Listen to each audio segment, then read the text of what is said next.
Hey everyone, in today's video, I'll show you how to add multiple Gmail accounts.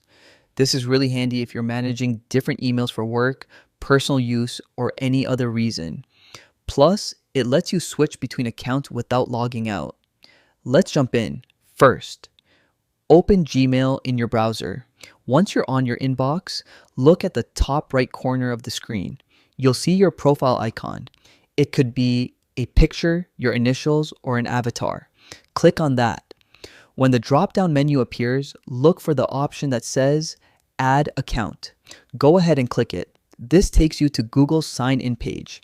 Here, just type in the email address you want to add, click Next, and then enter the password. If you have two-step verification, complete that step too. This keeps your account secure.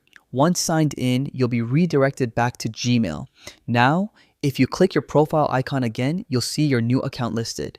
You can switch between accounts with just one click. And if you've got more than 2 or 3 accounts, no problem. The process is the same. Just repeat the steps. Profile icon, add account, sign in. You can add as many Gmail accounts as you need. And that's it. You've successfully added multiple Gmail accounts to your profile. No more logging in and out every time. You can now switch accounts instantly.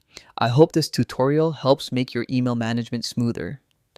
Thanks for watching, and don't forget to like, subscribe, and hit the bell for more quick tips.